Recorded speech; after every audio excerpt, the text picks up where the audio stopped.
Hello everyone, अगर आप Bihar SSC CGL का एग्ज़ाम देना चाहते हैं तो ये आपको वीडियो बहुत ही इंपॉर्टेंट होने वाली है। वीडियो में बने रहिएगा, वीडियो को अंत तक देखिएगा। अगर आप नए हैं तो चैनल को सब्सक्राइब जरूर कर लीजिएगा। ये दोस्तों बिहार सीजीएल का प्रैक्टिस सेट होने वाला है जो आपको एग्जाम के व्यू से बहुत ही इंपॉर्टेंट होगा। वीडियो में बने रहना। क्वेश्चन नंबर 1 हो जाएगा आपका कि सिंधु घाटी सभ्यता का बंदरगाह शहर कौन सा था, आपको बताना है। तो याद रखना दोस्तों, बंदरगाह शहर जो था आपका वो हो जाएगा लोथल, यानी कि ऑप्शन नंबर बी आपका करेक्ट आंसर हो जाएगा। ठीक है।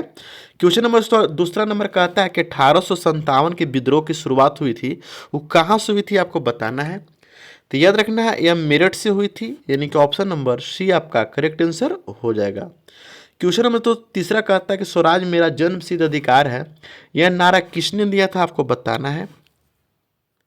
तो याद रखना है ये आपको लोकमान्य तिलक जी ने दिए थे, यानी कि ऑप्शन नंबर बी आपका करेक्ट आंसर हो जाएगा।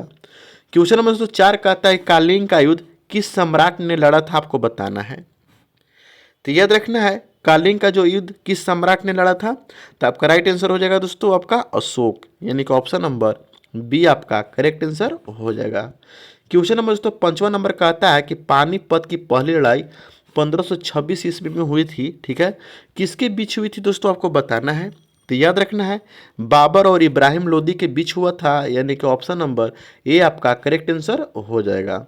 क्वेश्चन नंबर तो छठा नंबर कहता है कि भारतीय राष्ट्रीय कांग्रेस की स्थापना कब हुई थी, आपको बताना है। तो याद रखना है 1885 ईस्वी में इसकी स्थापना हुई थी, यानी कि ऑप्शन नंबर ए आपका करेक्ट आंसर हो जाएगा। क्वेश्चन नंबर 7 कहता है कि जालियांवाला बाग हत्याकांड किस शहर में हुआ था, आपको बताना है। ठीक है। तो याद रखना यह अमृतसर में हुआ था, यानी कि ऑप्शन नंबर बी आपका करेक्ट आंसर हो जाएगा।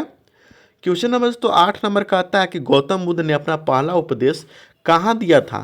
तो याद रखना है यह सारनाथ में दिए थे, यानी कि ऑप्शन नंबर सी आपका करेक्ट आंसर हो जाएगा। दोस्तों अगर आप एसएससी सीजीएल के एग्जाम देना चाहते हैं बिहार वाला, तो ये वीडियो आपके लिए बहुत ही इंपॉर्टेंट होने वाली है। ठीक है। क्वेश्चन नंबर 9 कहता है कि अकबरनामा की रचना किसने की थी, आपको बताना है। तो याद रखना है मेरे प्यारे दोस्तों, अकबरनामा के जो लेखक थे दोस्तों वो आपके कौन थे। तो याद रखना है अबुल फजल जी थे, यानी कि ऑप्शन नंबर बी आपका करेक्ट आंसर हो जाएगा। क्वेश्चन नंबर 10 का आता है कि गांधी जी ने दांडी यात्रा किसके विद्रोह में शुरू किया था, आपको बताना है।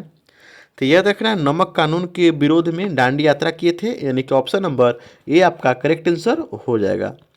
क्वेश्चन नंबर दोस्तों 11 नंबर का आता है कि भारत में जीएसटी कब लागू किया गया था, आपको बताना है। ठीक है। तो याद रखना दोस्तों भारत में जीएसटी लागू किया गया था, वो आपका किया गया था 1 जुलाई 2017 को, यानी कि ऑप्शन नंबर ये आपका करेक्ट आंसर हो जाएगा। ठीक है। क्वेश्चन नंबर दोस्तों 12 नंबर का आता है कि भारतीय रिजर्व बैंक यानी आरबीआई के मुख्यालय कहाँ है, आपको बताना है। तो याद रखना है मुंबई में है आरबीआई के मुख्यालय, यानी कि ऑप्शन नंबर बी आपका करेक्ट आंसर हो जाएगा। ठीक है। क्वेश्चन नंबर 13 नंबर का आता है कि पंचवर्षीय योजना का मॉडल भारत ने किस देश से लिया था, आपको बताना है। ठीक है। तो याद रखना यह सेबीज संघ से लिया गया था, यानी ऑप्शन नंबर बी आपका करेक्ट आंसर हो जाएगा। क्वेश्चन नंबर 14 का आता है कि भारत में हरित क्रांति का जनक कौन माने जाते हैं, आपको बताना है। तो याद रखना दोस्तों एम एम एस स्वामीनाथन को हरित क्रांति का जनक माना जाता है।